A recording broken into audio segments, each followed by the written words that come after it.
There are sounds you never forget. The first cry of your child. The way your mother used to call your name from the porch. The laughter of your wife when life still felt light. And then there are the sounds that shatter you. For me, it was the shrill ring of the phone just after midnight on a rainy Thursday. I had been dozing in my recliner, the TV flickering shadows across the living room.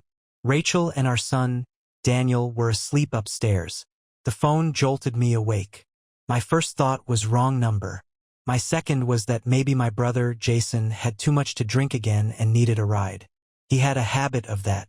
But when I picked up, the voice on the other end wasn't Jason's. "Mr. Callahan?" A woman asked, professional, clipped. "Yes. This is Officer Ruiz with the Lexington Police Department. I'm afraid I need to inform you." She paused, like she was searching for softer words, but none existed. "Your brother, Jason Callahan, was involved in a car accident tonight. He didn't survive." For a moment, everything went quiet. The rain outside, the hum of the fridge, even the sound of my own breathing gone. My brain simply refused the words. "What?" I croaked. "I'm sorry, sir. He was pronounced deceased at the scene.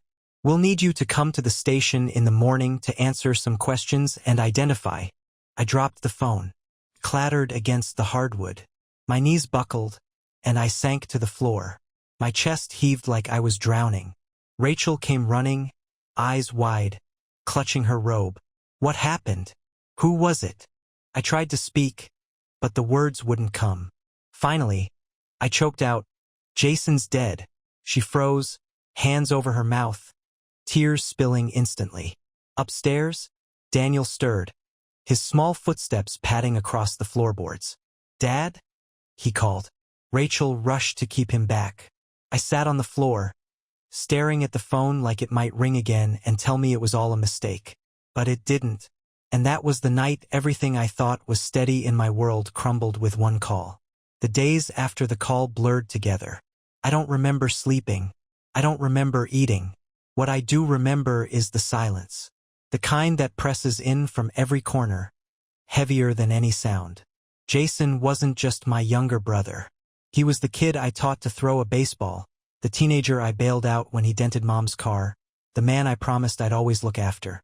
But I couldn't protect him from a drunk driver blowing through a red light at 60 miles an hour. At the station, they asked me to identify him. I thought I was ready. I wasn't. The sheet pulled back, his face pale, bruised, yet still Jason. My Jason. I wanted to reach out, shake him awake, yell at him for leaving me like this. But he was cold. And no amount of anger or love was going to change that. The funeral came fast, too fast. A blur of black suits, flowers, and the pastor's voice speaking words that felt hollow. He lived a full life. Jason was only 31. Full? Not even close. I clenched my fists until my nails cut my palms. Because if I didn't, I would have screamed at everyone for pretending this was something you could wrap neatly with scripture and hymns. At home, Rachel tried to comfort me, but I pushed her away. I told her I was fine. I told Daniel I was just tired. Inside, I was a storm. Rage, guilt, disbelief, sorrow. Swirling so violently I thought I'd tear myself apart.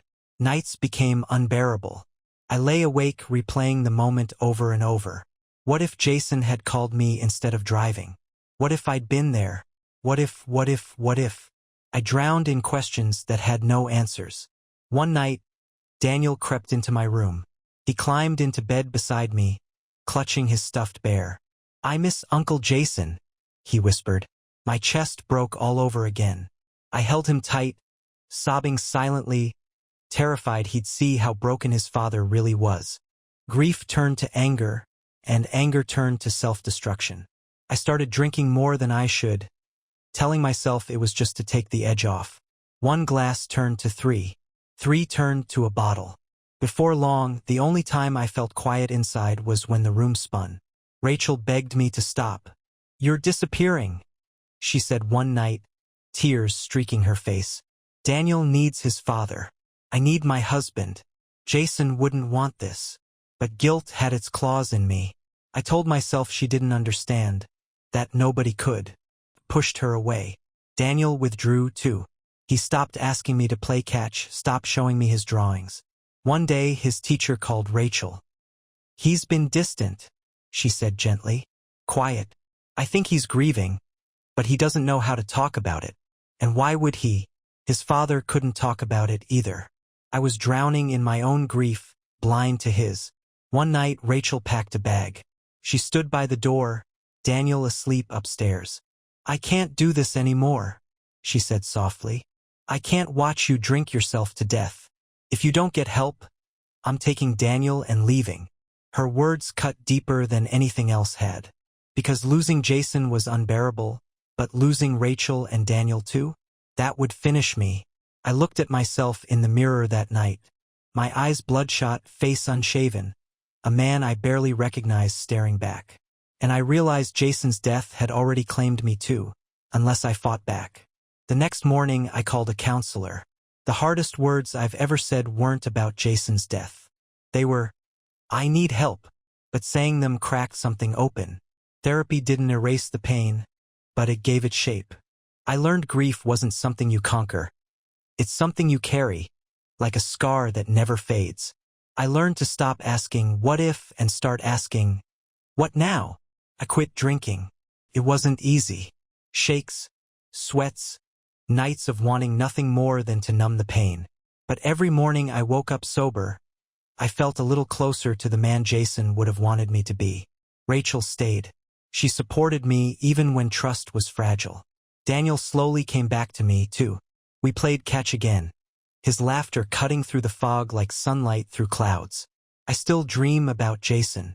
Sometimes he's 12 again, grinning as we toss a ball in the backyard. Sometimes he's 31, telling me it's okay, that I don't have to carry the guilt forever. I wake up with tears on my face, but instead of breaking me, it pushes me to live a life he never got the chance to. On the 1-year anniversary of his death, I drove to the crash site. Flowers wilted on the roadside cross someone had put there. I stood in the rain, whispered, "I'm sorry," and then, "I'll take care of them. I promise." Jason's death broke me, but it also forced me to rebuild into someone different. Someone scarred but stronger. Someone who knows life can change with a single phone call, but who chooses to keep answering anyway.